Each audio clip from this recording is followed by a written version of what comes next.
සමාජ සංගායනා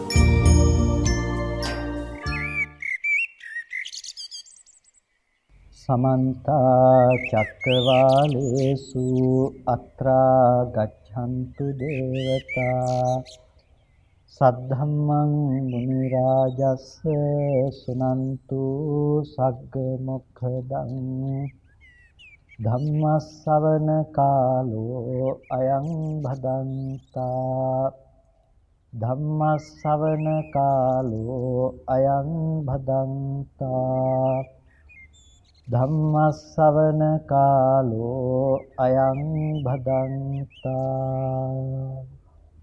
නමෝ තස්ස භගවතෝ අරහතෝ සම්මා සම්බුද්දස්ස නමෝ තස්ස භගවතෝ අරහතෝ සම්මා සම්බුද්දස්ස නමෝ තස්ස භගවතෝ අරහතෝ සම්මා සම්බුද්දස්ස ශ්‍රද්ධා සම්පන්න කාරුණික පින්නතුනි පින්නත් ඔබ සියලු දෙනාම තාම ශ්‍රද්ධාවෙන් ධර්ම ශ්‍රවණයට මේ දැසම සූදානම් වන මොහොත බුද්ධ ශාසනයකින් අපිට ලැබිය හැකි ප්‍රයෝජන එමටයි මේක හරියට සත්‍රුවණින් පිරුණු මාලිගාවක් වගේ. සත්‍රුවණින් පිරුණු මාලිගාවකට ගිහිල්ලා ඔබට කැමති දෙයක් අරගෙන යන්න කියලා කෙනෙක් කිව්වොත් කවදාවත් ඔබ නුවණැත්තෙක් නම් ඔබ නොවටිනා දේවල් හොයන්නේ.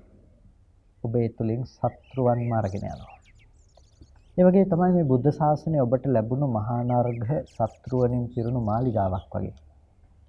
මේ මාලිගාව ඇතුලෙන් ඔබට කැමති දෙයක් අරගෙන යන්න කියලා තියෙනකොට ඔබ අරගෙන යන්නට ඕනේ වටිනාම දේවල්. ඒ වටිනාම දේ බුද්ධෝත්පාද කාලයක විතරක් ලැබෙන්නට පුළුවන් දේවල්. බුදුරජාණන් වහන්සේ නමක් පහළ වුණත් නොවුණත් ලෝකයේ තුල තිබෙන දේවල් තියෙනවා. ඇතැම් විට හොඳ නරක කියන දේවල් බුදුරජාණන් වහන්සේ පහළ වුණත් නැතත් ලෝකෙ තුල අහන්න ලැබෙනවා. අකුසල කර්ම කියන එක බුදුරජාණන් වහන්සේ පෙන්වපු මට්ටමට මොහු කුරා ගිය ප්‍රඥාවකින් කෙනෙකුට දකින්නට නොලැබුණත් මේ දේවල් සාවජ්‍ය ධර්ම, මේ දේවල් අනවජ්‍ය ධර්ම, අනුන්ට හිංසා පීඩා කරන්නට හොඳ නැහැ. මේ වගේ දේවල් සත්පුරුෂයෝ කාලෙන් කාලයට ලෝකයට කියා දෙනවා. ඒක විවිධ ශ්‍රමණක් බ්‍රාහ්මණයන් ගිහිගේ අතහැරලා ගිහිල්ලා තමන්ගේ හිත දියුණු කරපු අය විවිධ ස්වરૂපයන්ගෙන් මෙබඳු යහපත අයහපත පිළිබඳව ලෝකයට දේශනා කරනවා. ඒ නිසා බුද්ධ ශාසනයකින් අපිට ලබන්නට පුළුවන්කම තියෙන්නේ යහපත අයහපත තේරුම් ගැනීම පමණක්ම නෙමෙයි. අපිට ලබන්න පුළුවන්කම තියෙන උතුම් වූ නිර්වාණ අවබෝධය කියන දේ. ඒක ලබන්නට වෙන කිසිම ශාසනයක පුළුවන් කමක් නැත්තේ නෑ. එනිසා මේ කෙලෙස් ධර්මයන් ප්‍රහාණයට මඟ කීම මේ බුද්ධ ශාසනයෙන් විතරක් ලබන්න පුළුවන් දෙයක්. නිසා ඔබ අද උත්සාහවත් විය යුතු වෙන්නේ ඒ උතුම් ලාභය කරා ලංවන්නට. ඒකෙන් කියන්නේ පින්කම් කරන්නට එපා, කුසල ධර්ම කරන්නට එපා කියන එක නෙමෙයි. ඒකෙන් කියන්නේ ඒ දේවල් අපේ ජීවිතයට අවශ්‍යයි වගේ මේ දේවල් අනුත්තර පුණ්‍යක් ශේස්ත්‍රයන් ඔබට ලැබුණු අද දවසේදී කරගත යුතුයි. හැබැයි බුද්ධ ශාසනයකින් ඔබට ලබන්න පුළුවන් උතුම්ම ලාභය වන ධර්ම අවබෝධය සඳහා ඔබ අප්‍රමාදීව උත්සාහවත් විය යුතුයි කියන එක. මොකද බුදුරජාණන් වහන්සේ නමක් ලෝකෙට පහළ වෙන්නේම අපිට මේ දුකෙන් මිදෙන මාර්ගය පිළිබඳව දේශනා කරන්නට. එනිසා මේ දුකෙන් මිදෙන මාර්ගය අපිට පෙන්වා දෙනකොට ඒ සියලු අකුසලයන්ගේ ප්‍රහාණය සමුච්ඡේද ප්‍රහාණයක් විදිහටයි අපිට පෙන්වා දුන්නේ. අකුසලයේ නිසා සත්‍ය කර්ම කෙලෙස් නිසා දුක උපද්ද ගන්න හැටි දේශනා කරලා ඒ කර්ම කෙලෙස්යන් නැති කරන්නේ කොහොමද කියලා අපිට මගක් පෙන්වලා දුන්නා. අන්න ඒක තමයි අපිට විශේෂ වැදගත්ම දේ බවට පත්වන්නේ. ඇතැම් ශාසන තිබුණා ඒ දේවල් වල කියලා දුන්නේ කෙලෙස් යටපත් කිරීම විතරයි. කෙලෙස් යටපත් කිරීම. එතකොට ධානලාභීන් හිටිය ඇතැම් කාලවල අබුද්ධෝත්පාද කාලවල ධානලාභීන් ඉන්නවා. හැබැයි ධානලාභීන් හිටියට වුණුත් කෙලෙස් ප්‍රහාණයක් විදිහට සමුච්ඡේද ප්‍රහාණයකින් ප්‍රහාණ කළේ නැහැ. ඒ නිසා බුද්ධ ශාසනයක විතරයි ඒක ලබන්න පුළුවන්කම තියෙන්නේ. නිසා ඔබ උත්සාහවත් විය යුතු වෙන්නේ අන්නේ සමුච්ඡේද ප්‍රහාණයකට කෙලෙස් ධර්මයන් සහ මුලින්ම දුරු කළ දැමීමකට. ඒකට ඔබ තේරුම් ගත යුතු වෙනවා නිවැරදි බුද්ධ වචනේම. නිවැරදි බුද්ධ වචනේ තේරුම් ගන්න නැතිව අපිට මේ කෙලෙස් ප්‍රහාණය සිද්ධ කරන්නට පුළුවන් කමක් නැත්තේ නෑ. ඒකට හේතුව තමයි අපි බුද්ධ වචනේ කියලා වැරදි දෙයක් නම් අපි කරලා තියෙන්නේ. අපි යන මාර්ගය හරියන්නේ නැහැ. මොකද අද කාලේ වෙනකොට අපිට සමහර වෙලාවට නිරන්තරයෙන් අහන්න ලැබෙන දෙයක් තමයි මේ තම නැනපමණින් ධර්මයේ දැනගත යුතුයි කියලා කියනවා. අර කවියක් තියෙනවා තම නැනපමණින් දැනගත යුතු කියලා. එතකොට මේක හරියට බුදුරජාණන් වහන්සේගේ භාෂිතය ලෙස සලකලා බුදුරජාණන් වහන්සේ හරියට දේශනා කළා බුදුරජාණන් වහන්සේගේ ධර්මය තම තමන්ගේ නුවණ ප්‍රමාණයට දැනගන්න කියලා ඇතම් කෙනෙක් අර්ථ ගන්නන්නට උත්සාහවත් වෙනවා. පින්නතුනේ බුදුරජාණන් වහන්සේ කොතනකදීවත් දේශනා කළා නැහැ ධර්මයේ කියන එක තම තමන්ගේ නුවණේ ප්‍රමාණයට තේරුම් අරගෙන කියන්නට කියලා. ධර්මයේ තියෙන්නේ කාට හරි හිතෙන විදිහකට කියන්න නෙමෙයි. අපි ධර්මය අවබෝධ කරගන්න ඕනේ විදිය මොකද්ද? අපි ධර්මය අවබෝධ කරගන්නට ඕනේ බුදුරජාණන් වහන්සේ දේශනා කළ විදිහට. බුදුරජාණන් වහන්සේ දේශනා කරපු එක ගැන තමන්ට හිතෙන විදිහ නෙමෙයි. තමන්ට හිතෙන විදිහ වරදින්න පුළුවන්කම තියෙනවානේ. තමන්ට හිතෙන විදිහ වරදින්න පුළුවන්කම තියෙනවා. අවිද්‍යාව ඇතුලේ ඉන්න මිනිස්සෙක් ධර්මයේ ගැන විනිශ්චය කරන්නට ගියාම ධර්මයේ ගැන තීරණය කරන්නට ගියාම එයාට ඕනම මොහොතක වරදින්න පුළුවන්කම තියෙනවා යාගේ ජීවිතේ. නමුත් අපි ධර්මය තීරණය කළ යුත්තේ ධර්මයේ කිය යුතු වෙන්නේ බුදුරජාණන් වහන්සේ දේශනා කරපු ක්‍රමයට මිසක තමන්ගේ අවබෝධයේ ප්‍රමාණයට නෙමෙයි. සාති කියලා හාමුදුරු කෙනෙක් හිටියා බුදුරජාණන් වහන්සේගේ කාලෙදී.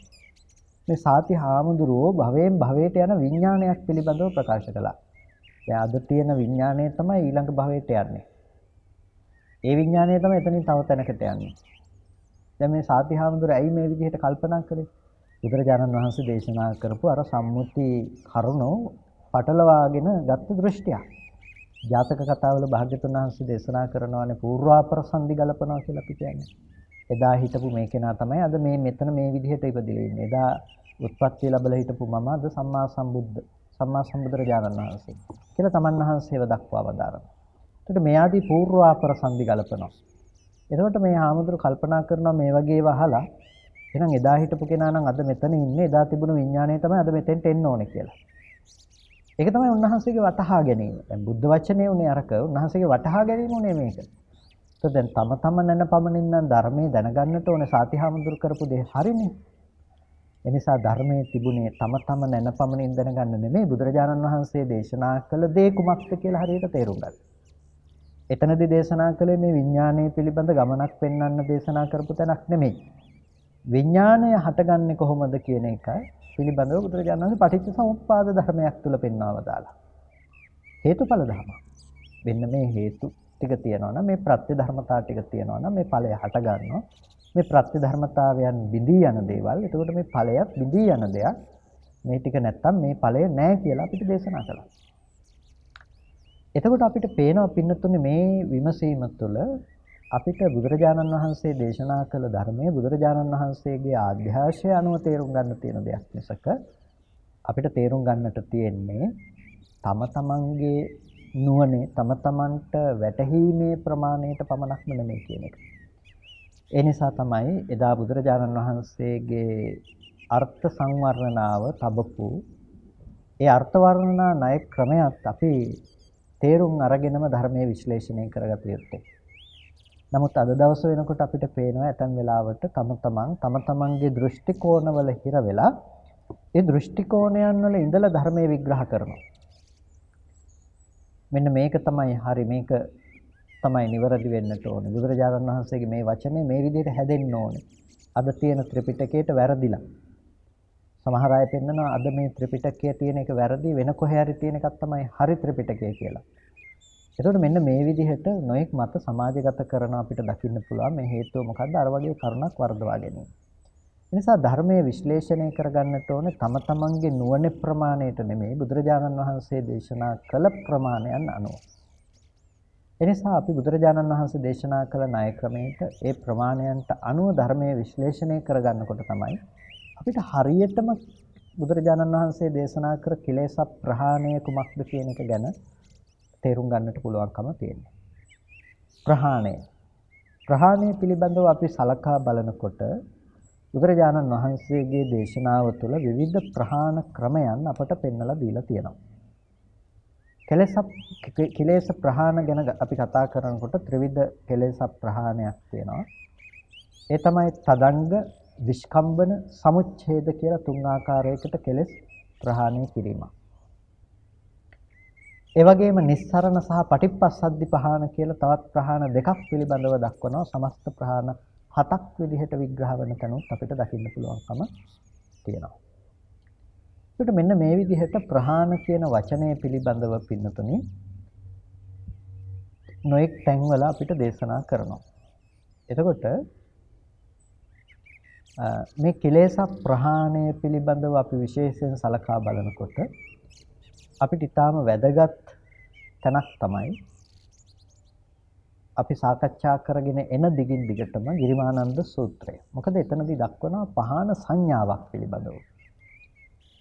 ප්‍රහාණ සංඥාවක් කියලා කියන්නේ ප්‍රහාණය කිරීම සංඥාවක් විදිහට භාවිත කරන්නේ කොහොමද?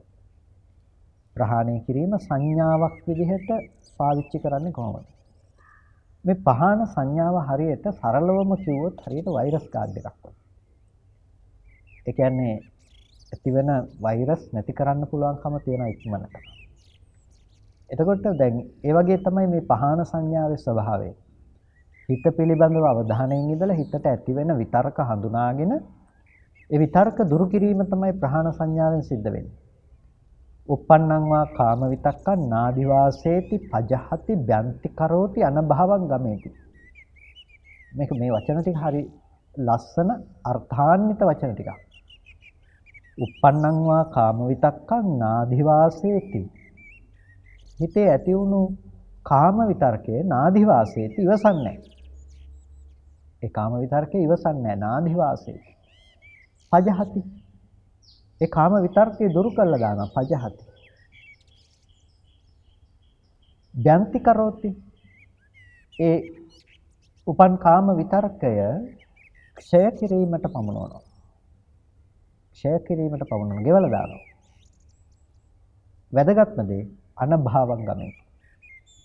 නැවත නූපදින තත්වයටපත් කරනවා. නැවත නූපදින තත්වයටපත් කරනවා. කියන්නේ නැවත උපදින්නේ නැති තත්වයට ඒ කෙලෙසේපත් කිරීම සඳහා වෑයම් කරනවා කියන එක. දැන් මේ ශාසනයේ ක්‍රමය තමයි ඒක. uppannං වා කාම විතක්කං නාදිවාසේති පජහති බ්‍යන්ති කරෝති අනභවං ගමේති. ඒක නැවත නූපදින තත්වයට කෙලෙසේපත් කරන්නට තමයි මේ ශාසනයේ උත්සාහවත් වෙන්නේ. ඒකයි ප්‍රහාණ තුනක් පිළිබඳව මම මුලින්ම සඳහන් කළා. ත්‍රිවිධ කෙලෙස් ප්‍රහාණ අපිට දකින්න පුළුවන්කම තියෙනවා ප්‍රධාන වශයෙන්ම.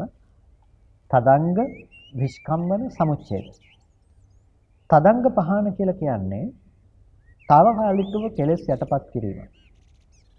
ඔබේ හිතට ඇතිවෙන කෙලෙස් සහගත අරමුණක්, කෙලෙස් සහගත විතර්කයක් ඔබ తాවකාලිකව යටපත් කරලා දානවා වෙන අරමුණක් සිහිපත් කිරීම තුළ හරි.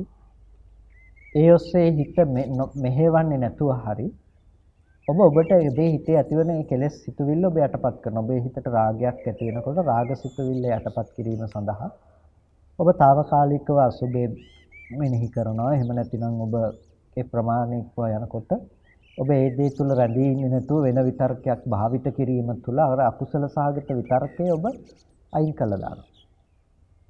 ඒක තමයි අපි ඉවසන් නැතුව කෙලෙස්සේ කාම සංඥාව ඉවසන් නැතුව කාම විතර්කේ දුරු කරන්නට අපි කරන පළවෙනි උත්සාහය. තදංග වශයෙන් අපි ඒක ඉවත් කළා දානවා. එතකොට ඒක බොහොම తాවකාලිකයි. ඒක ඊටාම తాවකාලිකයි. ඉක්මනට ආපහු වැහිලා යන්න පුළුවන්කම තියෙනවා. ආපහු ඒ කෙලෙස්සේ ඇවිල්ලා තමන්ගේ හිත ආවරණය කරන්න පුළුවන්කම තියෙනවා. ඔබ මේ මොහොතේ හිතට එන රාගසිත නැති කළා කියලා සමහර විට ආපහු තව චුට්ටකින් ඔබේ හිත රාගයෙන් පීඩාවටපත් කරන්න පුළුවන්කම තියෙනවා. ඒක තමයි තදංග ප්‍රහාණය තුළ තියෙන ලක්ෂණය වෙන්නේ. ඒක බොහොම කෙටි කාලීනයි. බොහොම කෙටි පිළිතුරක් විතරයි තදංග ප්‍රහාණය තුළ තියෙන්නේ. විස්කම්බන ප්‍රහාණයට වඩා ප්‍රබලයි. විස්කම්බන ප්‍රහාණය තුළ කරන්නේ මේ කෙලෙසය බොහොම ඊට වඩා බලවත් ලෙස යට කරලා දානවා. කොහොමද බලවත් ලෙස යට කරලා දාන්නේ? ප්‍රථම ධානය උපදව ගත්තොත් එයා විවිච්ඡේව කාමේහි විවිච්ඡය අකුසලේහි. ඒකට විවිච්ඡේව කාමේහි කියනකොට එයා කාමයන්ගෙන් වෙන්ව තමයි ප්‍රථම ධානය උපදව ගන්න. එතකොට දැන් කාම විතර්කයට උපදින්න පුළුවන් කම නැහැ. ප්‍රථම ධානය ලබාගෙන නම් ප්‍රථම ධානය උපදවගෙන නම් එයාට ඔන්න කාම විතර්ක උපදින්නේ නැහැ. එතකොට මේ ප්‍රථම ධානය තුළ රැඳී ඉන්න තාක් කාලයක් සමාපatti විතරක් නෙමෙයි ඒ ධාන සහිතව ඉන්න තාක් කාලයක් එයාට කාමසාගත සංඥා උපදින්නේ නැහැ. දැන් අද සමහර වෙලාවට අද කාලේ නම් අපිට දකින්න පුළුවන්කම තියෙනවා මේ ධාන ලබා ගත්තයි කියන අය ගිහි ගෙවල් වලත් මේ කාමය අසුරු කරමින් වාසය කරනවා. ඒකට හේතුව තමයි වර්තමාන සමාජය තුළ අපිට ප්‍රධාන වශයෙන් දකින්නට ලැබෙන බොහෝ ධර්ම විකෘති කිරීම වැළඳ ගැනීම.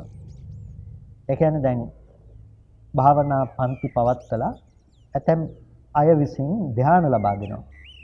මෙන්න මේ වගේ ආලෝකයක් පෙනුණා කියන්නේ ඔබ ඉන්නේ මේ වගේ ධ්‍යාන මට්ටමක. මෙන්න මේ වගේ අදහසක් ඔබට ඇති වෙනවා කියලා කියන්නේ මේ වගේ වැටහීමකට ඔබ යනවා කියලා කියන්නේ ඔබ ඉන්නේ මෙන්න මේ වගේ ධ්‍යානයක කියලා. ඔබට ලක්ෂණ නිමිති ටිකක් කියනවා ධ්‍යාන පිළිබඳව. ඒ ලක්ෂණ සහ නිමිති ටික කියනකොට දැන් ඔබ භාවනා කරන්නට පටන් ගන්නවා. භාවනා කරන්න පටන් ගත්තාම කමඨහං සජ්ජායනාවක් හරි නැතිනම් ඒ කියන්නේ එක තාලයකට එක ස්වරයකට කමඨහං ටික කියවනවා.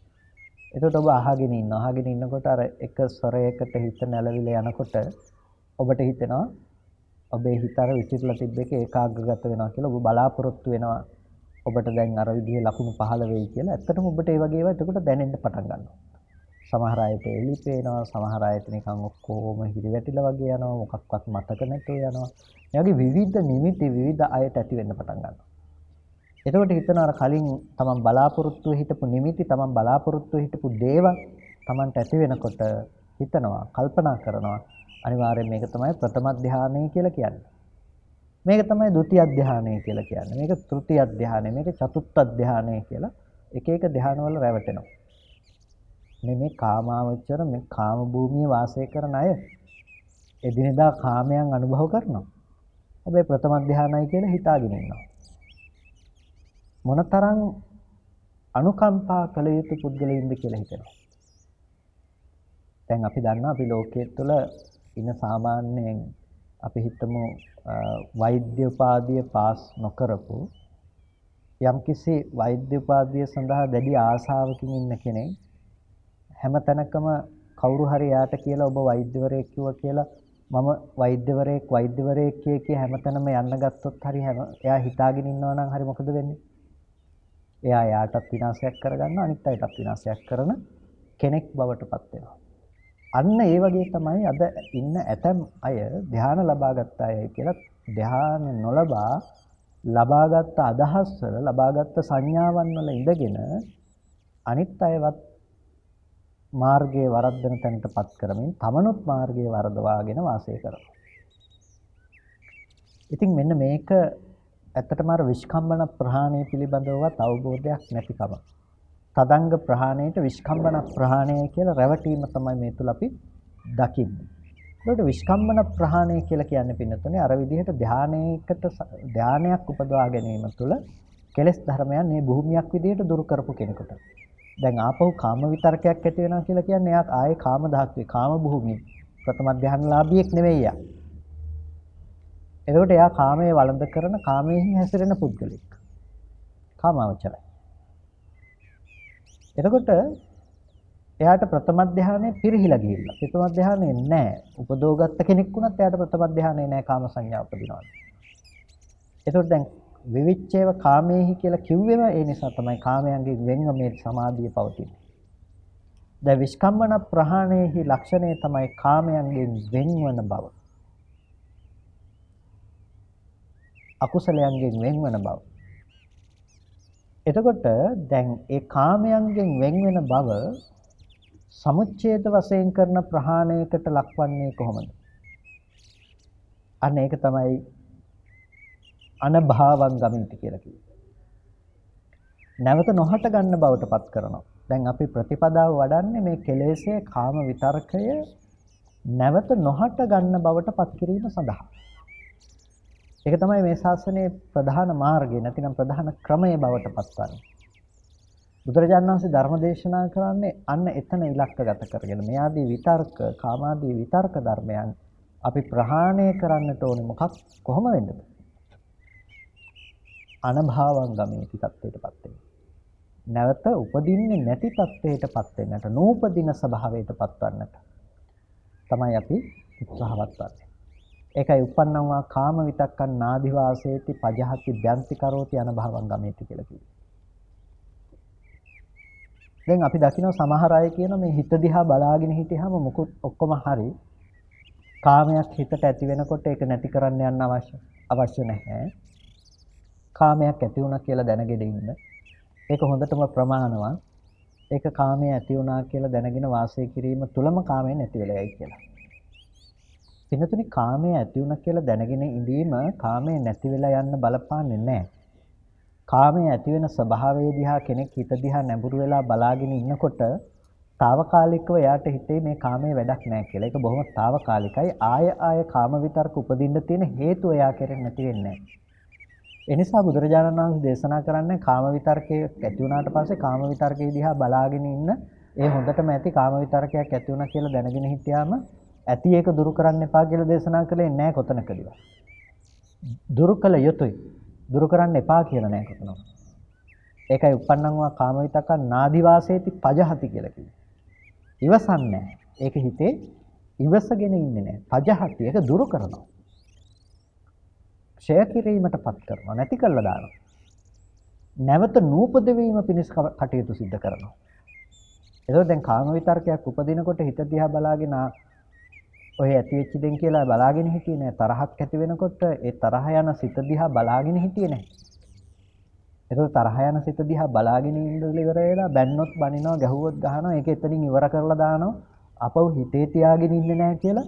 ඒව බුදුබණ නෙමෙයි. ඒව බුදුරජාණන් වහන්සේ දේශනා කරපු මාර්ගයේ නෙමෙයි. එතකොට අපිට බුදුරජාණන් වහන්සේ දේශනා කරන්නේ මොකද්ද? uppannam va ව්‍යාපාද විතක්කන් නාදි වාසේති පජහති බ්‍යන්ති කරෝති අනභවං ගමේති. uppannā වූ ව්‍යාපාද විතර්කේ ඉවසන්නේ පජහති දුරු කළා දානවා. ඡේත පමුණවනවා. නැත්නම් නැති කළා දානවා. නැවත නොහට ගන්න බවට පත් කරනවා. ඒක දැන් අපි මාර්ගයේ වැඩි යුතු වෙන්නේ මෙන්න මේ தത്വයට. අපි ඉස්සෙල්ලාම විතර්කය හඳුනා ගන්නට ඕනේ. විතර්කය හඳුනාගෙන විතර්කය ඇති වෙන වෙලාවේදී අපි මේ විතර්කය දුරු කළා දාන්නට ඕනේ. ඒ කියන්නේ මේ විතර්කය යටපත් කිරීම තමයි පළවෙනි අදියර වෙන්නේ. නාදි වාසේති කියලා කිව්ව ඉවසන්නේ නැහැ කියන එක. ඉවසන්නේ නැත්නම් මොකද්ද කරන්න ඕනේ? පජහති. ඒක ප්‍රහාණය කරන්න ඕනේ. අයින් කළා දාන්න ඕනේ. එතකොට බැන්ති කරෝති කියලා කියනවා. ඒක නැති කරලා දානවා. ඒ විතර්කය ආයේ පේන්නේ නැහැ. ඒක නැති කරලා දානවා. ඒ විතරක් නෙමෙයි ඒක අනභවං ගමේති නැවත නොහට ගන්න බවට පත් කරනවා. මේ අනුපූර්ව ක්‍රමයක් අපිට දේශනා කරන්නේ. මේ වචන ටික තුල අපිට පෙන්නනවා මේක හිතට කාම විතරකයක් ඇති වෙනකොට කාම විතරකය හඳුනා ගන්න. කාම විතරකය හඳුනාගෙන කාම විතරකය අයින් කරන්න උත්සාහවත් වෙන්න. ප්‍රහාණය කළා දාන්න. කාම විතරකයේ ඔස්සේ හිත අරගෙන යන්න එපා. ඒක හඳුනාගත්තාම ඒක ඉවසන්නේ නැතුව ඒක ඒ විදිහේ ඉන්නේ නැතුව මොකද කරන්නේ? ඒක අයින් කරනවා. අයින් කළා දාලා ඒක ක්ෂය බවටපත් කරනවා. නැතිනම් ඒක නැති කරනවා. කාම විතරකේ කාමයේ තියෙන ආදීනවේ දැකලා කාමයේ නැති කරනවා. ඊට පස්සේ නැවත කාම විතරකයක් උපදින්න තියෙන හේතුව නැති කරලා දානවා. අන්න ඒක තමයි වැදගත්ම දේ බවටපත් වෙන්නේ. කොහොමද අනභවං ගමේති කරන්න කියලා. නැවත නොහට ගන්න බවට අපි කොහොමද මේකපත් කරන්න කියන එක තමයි පින්නතුනි වැදගත්ම දේ බවටපත් වෙන්නේ. කොහොමද අපි හිතට ඇතිවෙන මේ වගේ විතර්කයක් නැවත නොහට ගන්න බවටපත් කරන්නේ?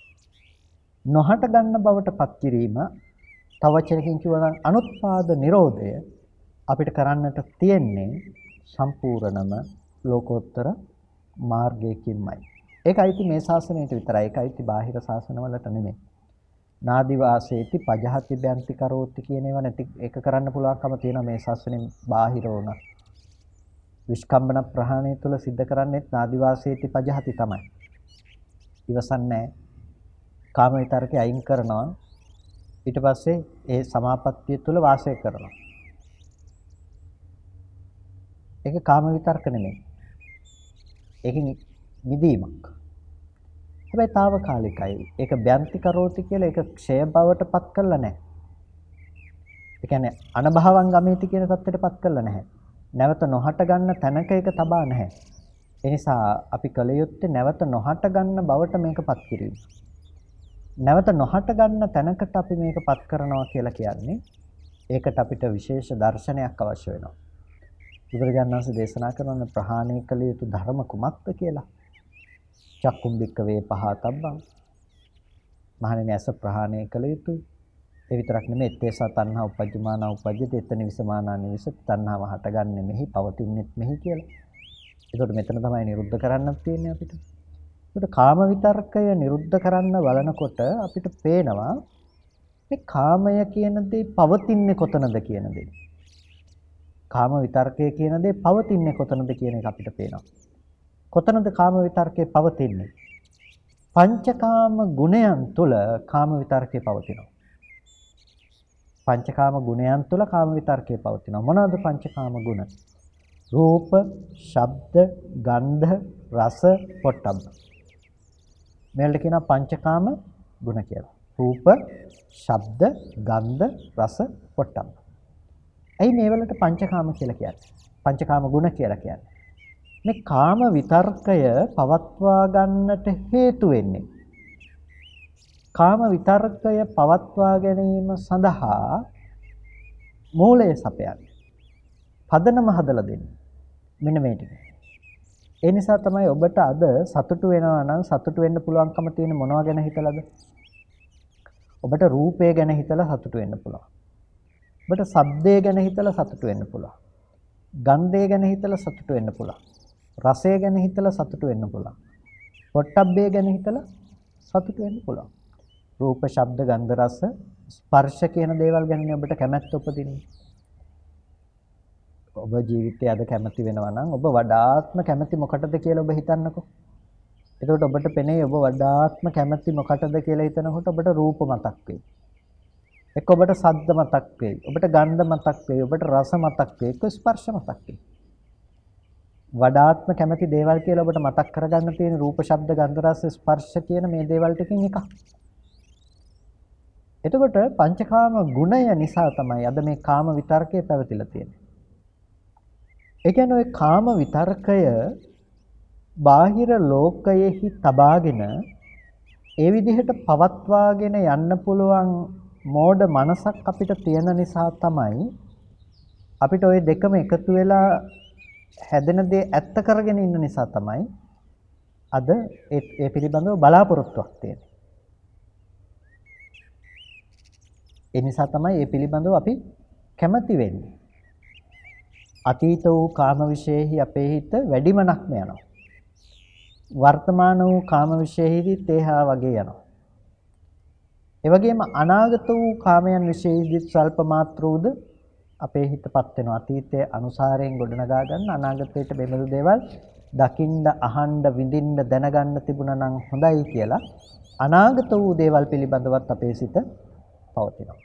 එතකොට මෙන්න මේ විදිහට කාමය කියන දේ අපි අසුරු කරනකොට පළවෙනි දේ තමයි කාම සහගත සංකල්පනාවක්. කාම විතර්කයක් අපි උපදව ගන්න. කාම විතර්කය උපදව ගන්නකොට ඒ කාම විතර්කය අපිට ඉපදිලා තියෙන්නේ මොන හේතුව නිසාද? ඒක තමයි වැදගත්. කාම විතර්කය අපිට ඉපදිලා තියෙන්නේ පින්නතුනේ රූපය පරිඤ්ඤය නොවුන නිසා.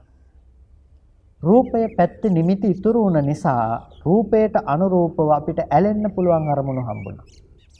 රූපයට අනුරූපව කාමනිස්ෘත විතර්ක, කාමනිස්ෘත අදහස්, සංකල්පනා අපිට ඇති වුණා. එතකොට දැන් අපි මේක නැවත නොහට ගන්න බවට පත් කරන්න ඕනේ නම් මොකද කරන්න ඕනේ? ওই රූපය නිස්ෘත කරගන්න බව අයින් කරන්න ඕනේ. රූපේ නිස්ෘත කරගත්තේ රූපය නිස්ෘත කරගන්න පුළුවන් විදිහට රූප තිබුණ නිසා. ඒකට අපි කියනවා රූපයේහි නිමිති ඉතුරු කරගත්තා කියලා. ඇසේ නිමිති ඉතුරු කරගත්තා කියලා. හිතේ නිමිති ඉතුරු කරගත්තා කියලා. යම් වෙලාවක ඔබ ඇහැට රූපයක් දකිනවා කියලා කියන්නේ මොකද්ද? අපි මීට පෙර පැහැදිලි කරලා තියෙනවා අනිච්චානුපස්සනාව ගැන කතා කරනකොට අනාත්තානුපස්සනාව ගැන කතා කරනකොට ඊටමත් දීර්ඝ ලෙස මේ කරුණ ඔබට පැහැදිලි කරලා තියෙනවා. එතකොට මේ කරුණ එසේ පැහැදිලි කිරීමේදී අපි විශේෂයෙන්ම දක්වලා තියෙනවා එතනදී අනිත්‍ය දුක්ඛ අනාත්ම ආදී පිළිබඳව කතා කරලා තියෙනකොට මේ ඇහැ රූප චක්කු විඥාන කියන ධර්මයන්ගේ හට ගැනීම සහ වැයවීම ගැන. එතකොට දැන් ඇහැ යම් තැනක උපදිනවා නම් අපි කිව්වා රූපය පෙනෙනවා කියන කම ඇති තැනක. ඒ කියන්නේ රූපේ ගැටෙන කම තියෙනකොට තමයි ඇහැ ගැන දැනගන්න පුළුවන්කම තියෙන්නේ. එතකොට රූපය පෙනෙන බව තිබුණොත් අනිවාර්යෙන් එතන ඇහි කෘත්‍යයක් තියෙනවා. ඇස නැතුව රූපේවත් රූපේ නැතුව ඇහැවත් තියෙන්නේ නැහැ. එතන විඥානන කෘත්‍ය සිද්ධ වෙන්නේ නැත්තම්. එතකොට මේ විඥානන කෘත්‍ය තියෙන නිසා තමයි අපිට ඒක දැනගන්න පුළුවන්කම තියෙන්නේ. ඒ කියන්නේ ඇහැ රූප චක්කු විඥාන කියන මේ තුන් දෙනාගේ එකතුවයි කියලා අපි කිව්වා. පෙනෙන බව තියෙන තැනක ඇහැ රූප චක්කු විඥාන කියන මේ තුන් දෙනාගේ එකතුව. කන සද්ද සෝත විඥාන කියන තුන් දෙනාගේ එකතුව තියෙන තැනක තමයි ඇහෙන බව කියන එක තියෙන්නේ. නාසයේ ගන්ධයේ ගහන විඥානයේ තියෙන තැනක තමයි ගන්ධ සුවඳ විඳින බව කියන එක තියෙන්නේ. දිව රස જીවහා විඥානයේ තියෙන තැනක තමයි රස දැනෙනවා රස විඳිනවා කියලා රසය තියෙන්නේ. කය ස්පර්ශයේ පොට්ටබ්බේ තියෙන තැනක තමයි අපිට ඊට අනුසාරව දැනගන්න පුළුවන්කම විඥානයේ තියෙන. ඒකට මේ තුන් දෙනාගේ එකතුව තමයි අපි කයින් විඳිනවා කියන තැනක තියෙන්නේ. ඒකට මේ ධර්මතා ඒ මොහොතේ හටගෙන ඒ මොහොතේ නැති වෙලා යන දේවල්. හටගෙන මොහොතින් මොහොත නැති වෙලා යන දේවල්. ඒක අපි අනිත්‍ය පිළිබඳව කතා කරනකොට කතා කළා. එතකොට මේ මොහොතේ හටගෙන මේ මොහොතේ ඉතුරු නැතුව නැති වෙලා යන ස්වභාවයේ යම් තැනක තිබුණා නම් සියලු රූපයේ ස්වභාවයේ බවට පත්ුනේ ඒක. රූපයේ ස්වභාවය ඒක. ඒ තමයි පෙර නොතිබී හටගෙන ඉතුරු නැතුව නැති වුණකම. දැන් අතීත වූ රූප කියලා යමක් තිබුණා නම් අතීත වුණ රූපය පෙර නොතිබී හටගෙන ඉතුරු නැතුව නැති වුණා නම් ඒක අපිට ආපහු දකින්න පුළුවන් කමක් නැත්තේ නැහැ. රූපය අතීතයේ තුල හටගෙන පෙර නොතිබී හටගෙන ඉතුරු නැතුව නැති වුණා නම් ඒක අපිට ආයෙ දකින්න පුළුවන් කමක් නැත්තේ නැහැ. එතකොට ආයෙ දකින්න පුළුවන් කමක් නැත්තම් නැවත ඒක දකින්න පුළුවන් කමක් නැත්තම් අපිට ඒ ගැන ප්‍රාර්ථනාවක් ඇත්තේ නැහැනේ බලාපොරොත්තුවක් ඇත්තේ නැහැ. ඔකට අර නිතර සිහිපත් කරන උදාහරණයක් නේ දැන්. ඔබ හොඳටම දන්නවා නම් ඔබේ ඥාතිවරයෙක් මීට වසරකට හෝ දෙකකට හෝ කලින් හොඳටම මරණයටපත් වුණා කියලා ඔබ හොඳටම දන්නවනම් ඔබට නිකමටවත් කැමැත්තක් ඇති වෙනවද? අනේ ඒ ඥාතිවරයව මට හෙට ගිහිල්ලා පොඩ්ඩක් බලන්න තිබුණා නම් හොඳයි. ඒ ඥාතිවරයා ඇවිල්ලා මාව හම්බුණා නම් හොඳයි කියලා ඔබට කැමැත්තක් උපදිනවද? නෑ, ඔබට එහෙම කැමැත්තක් උපදින්නේ නැහැ. ඇයි? ඔබ දන්නවා හොඳට මේ කෙනා මැරුණා කියලා.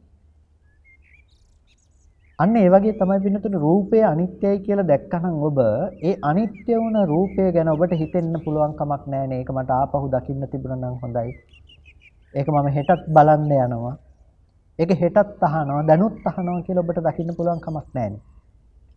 ඇයි ඔබ හොඳටම අනිත්‍යතාවය දකිනවා නම්. එහෙනම් අපිට පේනවා අපි අනිත්‍යතාවය ප්‍රතිවේද නොකරන නිසා අනිත්‍යතාවය හරියට අවබෝධ කරගන්නේ නැතිකම නිසා තමයි අපිට මේ ධර්මයන්ගේ ඇති බව හම්බ වෙන්නේ. ඇති බව කියලා කිව්වේ අතීතේ ඉඳලා දැකපු රූප තාම තියෙනවා කියන අදහසක් තියෙනවා. ඒ දේවල් අතරේ අපිට අර හිතේ ඇති කරගත්ත සංකල්පනා ටිකට මොකද වෙලා තියෙන්නේ? ඒ සංකල්පනා ටික තාම අපිට පවත්වාගෙන යනවා. තාම පවත්වාගෙන යනවා කියලා කියන්නේ අතීතේ තිබුණ දේවල් තාම තියෙනවා. එහි බාහිර තියෙනවා මේ දේවල්. මේ විදිහට බාහිර ඇති බවට පින්නතුනේ අපි මේ සංකල්පනා ටික නැවත නැවතත් අදහස් ඇති කරගෙන තියෙනවා. බාහිර ඇති බවට ඒ ධර්මතා ටික පිළිබඳව අදහස් ඇති කරගෙන තියෙනවා. එතකොට බාහිර තියනවා කියලා හිතාගෙන ඉන්න අපිට ඒ අනුව කටයුතු කරන අපිට හැම වෙලාවකදීම අර කාම විතර්කයට පවතින තැනක් තියෙනවා. කාම විතර්කයේ පවතින තැනක් තියෙනවා. දැන් ඔබ හිතන්නකෝ ඔබේ ගෙදර තියෙන බිත්තියක් සහ බිත්තිය ගාලා තියෙන පාට ටිකක් වගේ. බිත්තිය ගාලා තියෙන පාට ටිකට බිත්තිය නැතුව තියෙන්න පුළුවන්ද? බිත්තිය නැතුව පාට ටිකට ඔහොම තියෙන්න පුළුවන් කමක් නැහැ ඔය හැඩයට. බිත්තිය නිසා තමයි පාට ටික ඔය විදිහට තියෙන්නේ. අන්න ඒ වගේ තමයි පාට ටික වගේ දකින්න කාම විතර්කය කියන එක. ඒකට කවදාවත් පවතින්න බෑ බිත්තියක් නැතුව. ඒ කියන්නේ බිත්තිය කියලා කිව්වේ අර රූප, ශබ්ද, ගන්ධ, රස, ස්පර්ශ කියන ධර්මතා ටික නැතුව. ඒ බිත්තිය තියෙන නිසා තමයි රූප, ශබ්ද, ගන්ධ, රස, ස්පර්ශ කියන මේ බිත්තිය තියෙන නිසා තමයි කාම විතර්ක නැමැති පාට ටික ඔබ හැමදාම ගාලා ලස්සන ඒවා කැතේ ඒවා ඔකස්සේ හදාගෙන සැප විඳින්නේ දුක් විඳින්නේ හැමදේම කරන්නේ. ඇලෙන්නේ ගැටෙන්නේ ඔකත් එක්ක ඒ නිසා තමයි. දැන් අපිට බුදුරජාණන් වහන්සේ දේශනා කළේ බිත්තිය තියෙනකොට පාට ටික විතරක් නැති කරන එක නෙමෙයි. බිත්තිය පිළිබඳව අවබෝධ කරගෙන බිත්තිය නැති කරලා පාට ටික ওই විදිහට ගාන්න තැනක් නැති කරන විදිහක් ගැන. බිත්තිය කඩලා දාලා අය පාට ටික එතකොට නැති කරන්න කියන්න අපිට අමුතුවෙන් ඕන නෑ. පාට ටික මොකද වෙන්නේ? අය විදිහට පාට උපදින්නේ නෑ. ඇයි? ගාන්න බිත්තියක් නෑ. අන්න ඒකට තමයි කිව්වේ අනභවංගමේති කියලා. නැවත හටගන්නේ නැති තත්වයකටපත් වෙනවා. දැන් අපිට කාම විතර්කය දුරු කරන්න කියලා විතරක් නෙමෙයි දේශනා කළේ. කාම විතර්කය අනභවංගමේති. නැවත නොහට ගන්න තැනකට අපි කාම විතර්කයපත් කරන්නට ඕනේ. ඒකට කාම විතර්කයේ නැවත නොහට ගන්න බවකටපත් කරන්න නම් අපිට සිද්ධ වෙනවා මොනවා කරන්නද? ඒ ධර්මයන්ගේ තියෙන ලක්ෂණය අවබෝධ කරගන්න. ඒ ධර්මතාවයේ පිළිබඳව අවබෝධ කරගත්තොත් තමයි මේ ටික එකතු කරලා කෙලස් ටික එකතු කරන කම අයින් වෙලා යන්නේ. කාම විතර්කයේ නූපදින තත්ත්වයටපත් වෙන්නේ. දැන් ඔබට තේරෙනවනේ කාම විතර්කය යටපත් කරනවා කියන එක එකක්. කාම විතර්කය නැවත නොහට ගන්න බවට පත් කරනවා කියන්නේ තව එකක්. කාම විතර්කය ඔබට යටපත් කරගන්න පුළුවන් ක්‍රම ගොඩක් තියෙනවා. හිතට කාම විතර්කයක් එනකොට නෑ නෑ මේක හිතන්න හොඳ දෙයක් නෙමෙයි මේක නරක දෙයක් මම වෙන විතර්කයක් ගන්නවා කියලා ඔබට වෙන විතර්කයක් ගැන හිතන්න පුළුවන්. තව පුළුවන් ඔබට වෙන භාවනාවක් කරලා ආනාපාන සතිය වෙන්නට පුළුවන්. කසින භාවනාවක් වන්නට පුළුවන්. ඕනෑම භාවනාවක් වඩලා අපි හිතට එන විතර්ක සම්පූර්ණයෙන්ම අයින් කළා දාන්න. එතකොට චිත්ත ඒකාග්‍රතාවයේ තුලිනුත් අපිට පුළුවන්කම තියෙනවා කාම විතර්කය අයින් කළා දාන්න. එතකොට මේ හිතට එන විතර්ක ඉවත් කිරීම සඳහා වඩන භාවනාවක් තුලිනුත් කාම විතර්කයේ යටපත් වෙනකොට ඒ තුලිනුත් කළා තියෙන්නේ මොකද්ද? කාම විතර්කේ නොහට ගන්න බවට පත් කිරීම නෙමෙයි තියෙන කාම විතර්කේ යටපත් කොට තැබීම. හරියට හුලම් පිරුණු බැලුම් බෝලයක් වතුර ආස්සේ ඔබලා තද කරලා තියනවා වගේ. අර යටපත් කරපු කම උත්සාහය තියනකන් ඒක යට තියනවා. උත්සාහය අතහැරපු ගමන් මොකද වෙන්නේ? උත්සාහය අතහැරපු ගමන් ආපහු ඒක උඩට මතුවෙනවා. ඒ වගේ ඔබ යටපත් කරන්න ඔය ගන්න උත්සාහය තියනකන් ඕක තියනවා. හැබැයි අතහැරපු ගමන් ආයෙ මතුවෙනවා. හැබැයි මේ ශාස්ත්‍රයෙන් කතා කරන්නේ එතනින් නතර කරන එකක් නෙමෙයි. ඒක එපා කියලා කියනව නෙමෙයි. ඒකත් කළ යුතුයි. එතනින් එහාට ගිහිල්ලා මේ ශාස්ත්‍රයෙන් කතා කරන්නේ බිත්තිය කඩලා දාන එකක් වගේ. බිත්තිය කඩලා දැම්මහම පාට ටිකට පැවැත්මක් නැහැ. අන්න ඒ වගේ මේ ශාසනය කරන්නේ අර තන බිඳලා දානවා. කොහොමද තන බිඳලා දාන්නේ? එළියේ තියෙන රූප ඔක්කොම කුඩු කරලා දානවා කියන එක නෙමෙයි. එළියේ තියෙන ශබ්ද ඔක්කොම ඇහෙන්නේ නැති තත්ත්වයටපත් කරලා දානවා කියන එක නෙමෙයි. ඇස් පේන්නේ නැති වෙන්න හදා ගන්නවා, කන් ඇහෙන්නේ නැති වෙන්න හදා ගන්නවා කියන එක නෙමෙයි. පේන රූප පිළිබඳව නිමිති ඉතුරු කරගන්න නැති තත්වයට තමන්ගේ හිත දියුණු කරනවා. ඇහෙන ශබ්දවල නිමිති ඉතුරු වෙන්නේ නැති තත්වයට තමන්ගේ හිත දියුණු කරනවා. විඳින දේවල් වල නිමිති ඉතුරු වෙන්නේ නැති තත්වයට තමන්ගේ හිත දියුණු කරනවා. පෙනෙන රූපවල නිමිති ඉතුරු වෙන්නේ නැහැ කියලා කියන්නේ ඔබට දකින්න වෙනවා ඒ රූපය මේ මොහොතේ හටගෙන ඉතුරු නැතුව නැති වෙනකම්. මනෝ විතර්කයක් එක්ක ওই රූපේ එකතු වෙන්න දෙන්නේ නැතුව ඉන්න ඔබට සිද්ධ වෙනවා. අර කුම්මෝව අංගානි සකේ කපාලේ සමෝදහම් බික්ඛු මනෝ විතක්කේ කියලා කියන්නේ. ඉබ්බ තමන්ගේ කබල ඇතුළත, කටුව ඇතුළත අතපය කකුල් ඔක්කොම ටික අකුලා ගන්නවා. ඒ වගේ මේ ශාසනයේ කෙනා මොකද කරන්නේ? මනෝ විතර්ක ටික අකුලව ගන්නවා. මනෝ විතර්ක ටික අකුලෝ ගන්න. සමෝදහම් බික්කු මනෝ විතක්ක. මනෝ විතර්ක අකුලෝ ගන්න. දැන් අපි කරන්නට ඕනේ අන්නේ මනෝ විතර්ක අකුලෝ ගන්න එක. මනෝ විතර්ක අකුලෝ ගන්නවා කියලා කියන්නේ එළියට දාන්න නැහැ කියන එක. එළියට දානවා කියලා කියන්නේ හිතේ ඇති වෙන විතර්කය රූපය තුලින් දකිනවා. හිතේ ඇති වෙන විතර්කයක් ඒ විතර්කයේ දකින්නේ කොහෙද? රූපේ පැත්තේ. හැබැයි හිතේ ඇති වෙන කිසිම විතර්කයක් රූපය තුලින් නොදැක්ක යුතුයි. මොකද ඒක රූපෙට අයිති ධර්මයක් නෙමෙයි. ඒක රූපෙ තිබිලා එන දෙයක්වත් නෙමෙයි. ඒක රූපෙට අයිති දෙයක්වත් නෙමෙයි. දැන් ඔබට තේරුම් කරන්න අවශ්‍ය නිසා මේක කියන්නේ. දැන් හිතන්නකෝ අම්මා තාත්තා කියන කම රූපෙට අයිතිද කියලා. මේක රූපෙට අයිති දෙයක් නෙමෙයි. ඒක රූපේ තිබිලා එන දෙයක් නෙමෙයි. ඒක රූපෙට අයිති දෙයක් නෙමෙයි. ඒකට මේ රූපෙට අයිති නොවන දේ කවදාවත් අපිට රූපේ පැත්තෙන් බලන්න පුළුවන් කම නෑ. ඒක රූපෙට අයිති නෑමයි. ඒකට රූපය කියලා කියන්නේ මොකද්ද? ඇහැට පේන වර්ණ සටහන් මාත්‍රයි. ඒක පෙර නොතිබී ආපු එකක්, ඉතුරු නැතුව නැති වෙන එකක්. එතකොට කෙනෙක් හිතනවා එතකොට අම්මා කියලා එකක් එළිය ඇත්තෙම නැද්ද කියලා. මේ කියන්නේ පින්නතුනේ එළියේ අම්මා කියලා කෙනෙක් හෝ දෙයක් ඇත්තෙම නැද්ද කියලා හිතන දෙයකට නෙමෙයි. ඔබට රූපය හම්බෙලා තියෙන, ඔබට අම්මා කියලා කෙනෙක් හම්බෙලා තියෙන්නේ කොහොමද කියන්නේ. ඒක ඇතුලේ නිකම්ම අනිත් ඔක්කොම ප්‍රශ්න වලට උත්තර ටික හම්බෙලා තියෙනවා. ඔබට අම්මා කියලා හම්බෙලා තියෙන ඔබ කවදාවත් ඇහැට අම්මා වූ ආදරණීය අම්මා වූ රූපයක් ඇහැට දැකලා නැහැ. ඔබට ඇහැට පෙනිලා තියෙන්නේ අනාත්ම වර්ණ සටහනක්. ඒ වර්ණ සටහන ඒ මොහොතේ හටගෙන නැති වෙලා තියෙනවා. මේ මොහොතේ ඔබ අම්මා දිහා බැලුවොත් එහෙම මේ කලින් හිටපු අම්මා නෙමෙයි. ඒ වගේම ඔබ ආපහු අහක බලනකොට අර කලින් මොහොතේ හිටපු අම්මා නෙමෙයි. ඇයි? ඒ ආපු පාට ටික නෙමෙයි ඔබට පෙනිලා තියෙන්නේ. ඒ ආපු වර්ණ රූපේ නෙමෙයි. අලුතෙන්ම වර්ණ සටහනක් තමයි ඇහැට පෙනුනේ. හැබැයි වර්ණ සටහනක් පෙනුන තැනක ඔබ හිතින් දැනගත්ත කලින් හිටපු අම්මා තාම ඉන්නවා කියලා. ඔබ හිතින් දැනගත්ත කලින් හිටපු අම්මා තාම ඉන්නවා කියලා. එතකොට කලින් හිටපු අම්මා තාම ඉන්නවා කියලා ඔබ දැනගත්තේ කොහෙද? අර රූපේ පැත්තේ. දැන් රූපේ පැත්තේ එහෙම එකක් තිබ්බේ නැහැනේ පින්නතුනේ. රූපේ පැත්තේ ආවේ වර්ණ රූපයක් විතරයි. ඒක රූපෙට අයිති දෙයක් නෙමෙයි. මේ කතා කරන්නේ පුද්ගලානුබද්ධව. ඒ කියන්නේ ඉන්ද්‍රියානුබද්ධ විදිහට. ආවේ වර්ණ රූපයක් විතරයි. වර්ණ රූපයක් විතරක් ආපු තැනක කලින් හිටපු අම්මා පේන්න පුළුවන් කමක් නැහැනේ. කලින් හිටපු අම්මා කියලා අපි යමක් ගැන කතා කරනවා නම් ඒ කලින් හිටපු දේ, කලින් තිබුණු රූපය අනාත්ම රූපයක්. ඒ රූපය හටගෙන ඉතුරු නැතුව නැති වෙලා යන රූපයක්. එතකොට මේ කලින් හටගෙන කලින් නොතිබී ඉතුරු නැතුව නැති වෙලා ගියපු ඒ රූපය අපිට ආපහු නැවත පේන්න පුළුවන් කමක් නැහැ කොයි වෙලාවකවත්. එතකොට දැන් අපි දැනගත්ත එක ඇත්ත නෙමෙයි.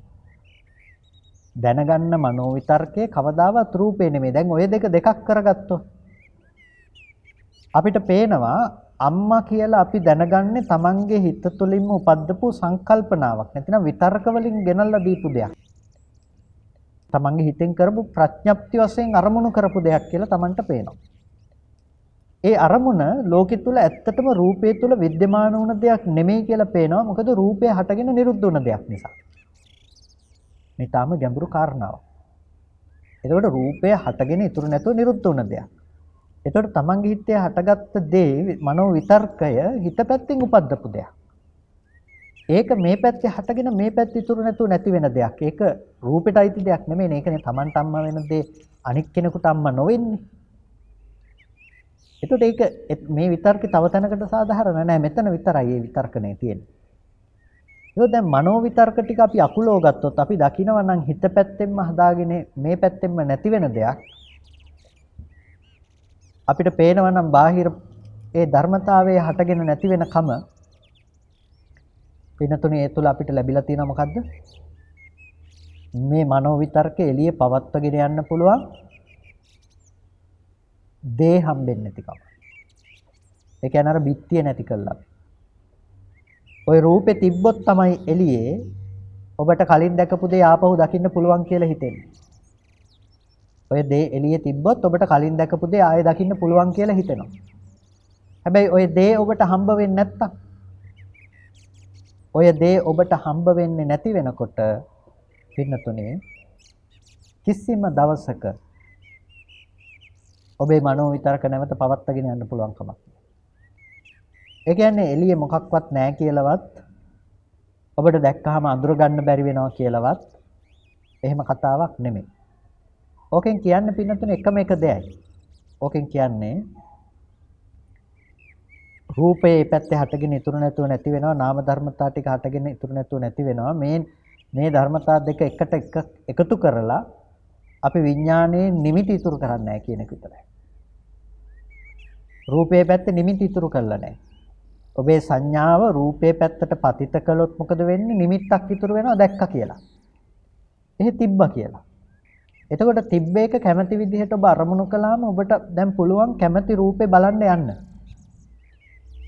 ඔබට පුළුවන් කැමැති සද්දය අහන්න ආපහු යන්න.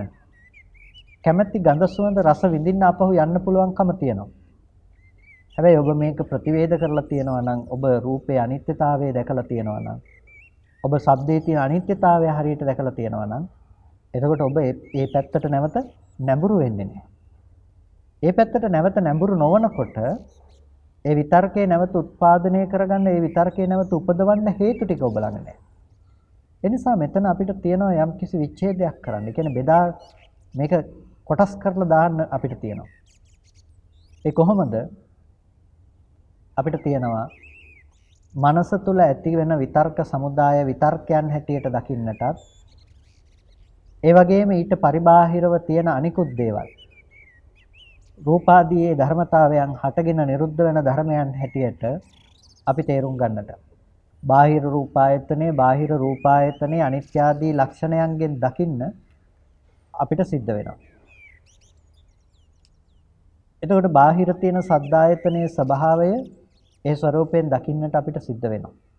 ගන්ධ රස ආදී දේවල් වල ඒ ස්වභාවයෙන් අපිට දකින්නට පුළුවන්කම තියෙනවා.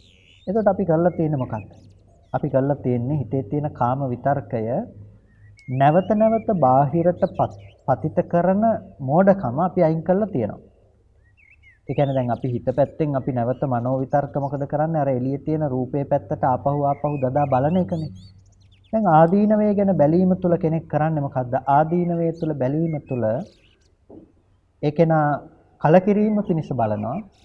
ඊට පස්සේ ඒකෙන් ප්‍රහාණයක් යාට කරන්න අවශ්‍ය වෙනකොට ඒ කාමාදී විතර්ක ඇති වෙන තැන තියෙන තැන යථාර්ථය අවබෝධ කරගන්නවා. ඒ කියන්නේ දැන් අනුපූර්ව ගමනක් ගැන අපි මේ කතා කරන්නේ. කියන්නේ මීට පෙර සාකච්ඡාව තුළ අපි කතා කළ ආදීනවය ගැන, මේ කයෙහි තියෙන ආදීනවය පැත්ත. ඒකෙන් පුළුවන් තදංග වශයෙන්, විස්කම්බන වශයෙන් මේක ප්‍රහාණය කරන්න. ඊට පස්සේ අපිට පුළුවන්කම තියෙනවා මේ විදිහට බැලීම තුළ විපස්සනා මානසිකාරය තුළින් සමුච්ඡේද වශයෙන් කාමසහගත සංඥාව නැති කරලා දාන්න. එතකොට සමුච්ඡේද වශයෙන් මේක ප්‍රහාණය කළා කියලා කියන්නේ ආයෙ උපදින්නේ නැහැ කියන එක. ඇයි උපදින්නේ නැත්තේ? කාම විතර්කය බාහිරට පතිත කරන්න මෝඩකමක් නැහැ. අවිද්‍යාව නැහැ. ඒ කියන්නේ අර බිත්තිය කඩලා දාලා පාට ටිකේ පැවැත්මක් දැන් පේන්නේ. ඒ කාම විතර්කයන් නැවත හට නොගන්න තත්යකට එතකොට අපි පත් කළා වෙනවා. එතකොට දැන් මේ අනුපූර්ව ක්‍රමයක් පිළිබඳව අපි කතා කළේ. නාදි වාසේති පජහති බ්‍යන්ති කරෝති. කෙනෙකුට පුළුවන් කයෙහි ආදීනවේ දැකලා මේකේ ඇලෙන්න දෙයක් නැහැ කියලා කාම විතර්කේ නැති කරන්න පුළුවන් අසුභය ආදිය වඩලා අර අපි පසුගිය දේශනාව තුළ කතා කළා වගේ ආදීනවානුපස්සනාවක් තුළින් ඊට පස්සේ අපිට පුළුවන්කම තියෙනවා මේක සමුච්ඡේද ප්‍රහාණයකට ලක් කරන්නට නම් අර විදිහට මේ දේවල් වල නිමිති නූපදින තත්ත්වයටපත් කරන්න. ව්‍යාපාදයක් එහෙමයි. ව්‍යාපාදය ඇති වෙන්නේ යම් කිසි තැනක ව්‍යාපාදයේ උපදිනවා නම් උපදින්නේ ඉන්න පුද්ගල සත්පුද්ගල සංකල්පය නිසාම තමයි. ව්‍යාපාදයේ උපදින්නේ රූප, ශබ්ද, ගන්ධ, රස, ස්පර්ශ කියන මේ ධර්මතා ටික තුල. එතන මේ පංචකාමයේ ඇති වෙන තැනකම ඇති වෙන ගැටීම සහගත ස්වභාවය. පංචකාම ගුණ ධර්මයන් පිළිබඳව ඇති වෙන ගැටීම කියන්නේ තරහව. ඒකට මේ ව්‍යාපාදයේ ඇති වෙන්නේ වැඩි වෙන්නේ පුද්ගල බවත් එක්ක. තරහව ඇති වෙන්නේ පුද්ගල බවත් එක්ක.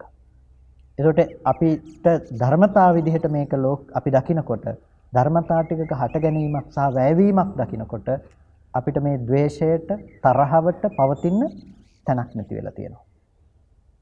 තරහ නූපදින තත්ත්වයටපත් වෙලා තියෙනවා. අනභවං ගමීති කියලා කියන්නේ ඒකයි. නැවත නොහට ගන්න තත්ත්වයටපත් වෙනවා. විහිංසාව විතර්කයත් ඒ විදිහමයි. විහිංසා විතර්කයත් අපට නැවත නූපදින තත්වයට පත් කරන්නට පුළුවන්කම තියෙනවා. මෙන්න මේ විදිහට අපිට පුළුවන්කම තියෙනවා හිතට ඇති වෙන විතර්කයන් නැවත නොහට ගන්න තත්වයන්ට පත් කරන්න. ඒක පුළුවන්කම තියෙන මේ බුද්ධ ශාසනයක විතරයි. ඒ නිසා තදංග විස්කම්බන සමුච්ඡේද කියන මේ ත්‍රිවිධ ප්‍රහාණය තුළින්ම සිතේ පවතින කිලේශ ප්‍රහාණය පිළිබඳව ඔබ සිත දියුණු කිරීම, සිත වැඩිම මෙතනදී ප්‍රහාණ සංඥාව බවට පත් වෙනවා. ඒකට තව අපිට වීරය පැත්තෙන් කතා කරනකොට මේ පිළිබඳව කතා කරන්නට පුළුවන්කම තිබෙනවා. අපි ඊට අනුරූපව ඉදිරියටත් සාකච්ඡා කරමු. හොඳයි, අද දවසේදී කල්පනා කරගන්න මේ විදිහට සද්ධර්ම ශ්‍රවණය කරලා යෝනිසෝ මනසිකාරාදී පවත්වා ගන්නට යෙදුණා. සිද්ධ කරගත්ත සියලුම කුසල ධර්මයන් අපි මේ වෙලාවේදී අනුමෝදන් කළ යුත්තන්ට අනුමෝදන් කරමු. පළමුවෙන් අපට අර්ථයෙන් ධර්මයෙන් අනුශාසනා කළ අපේ ධර්මාචාර්ය අවසරයි මාංකඩවල සුදස්සන ස්වාමීන් වහන්සේට, අවසරයි මාංකඩවල නන්දරත්න ස්වාමීන් වහන්සේට, ස්වාමීන් වහන්සේලා දෙනමතම උතුම් නිවනින් සැනසීම පිණිස මේ කුසලයේ හේතු පාරමිතාවක්ම වේවා කියලා අපි ප්‍රාර්ථනා කරනවා. සියලු දෙවියන්ටත් අපි මේ පින් අනුමෝදන් කරමු. ආකාසට්ඨා ච බුම්මට්ඨා දේවා නාග මහිද්దికා පුඤ්ඤන්තං අනුමෝදිත්වා චිරං රක්ඛන්තු බුද්ධ ශාසනං චිරං රක්ඛන්තු බුද්ධ ශාවකං බෝධයන්තු සිවං පදං. මේ පරිලෝකීය ඥාතීන්ටත් අපි පින් අනුමෝදන් කරමු. ඉදම්මේ ඥාතීනං හෝතු සුඛිතා හොන්තු ඥාතයෝ. ඉදම්මේ ඥාතීනං හෝතු සුඛිතා හොන්තු ඥාතයෝ. ඉදම්මේ ඥාතීනං හෝතු සුඛිතා හොන්තු ඥාතයෝ. ඒ වගේම මේ සියලුම කුසල ධර්මයන් හිරු මාධ්‍යාලයේ සභාපතිතුමන් ඇතුළු කාර්ය මණ්ඩලයේ ඇතුළු ධර්ම ශ්‍රවණය කළ ඔබ සෑම සිට දිනාටත් එකසේ හේතු වාසනා වීමෙන් නිදුක් නිරෝගී සුවපත් බව චිරජීවනයේ සැලසේවා. කායික මානසික සැනසෙල්ල ඇති කරගෙන අමා මහ නිවනින් සැනසීම පිණිසම මේ කුසලයේ හේතු පාරමිතාවක්ම වේවා කියලා සාදු කියලා පින් අනුමෝදන් වන්න. ඔබ හැම දිනාටම තෙරුවන් සරණයි. සමාජ සංගායනා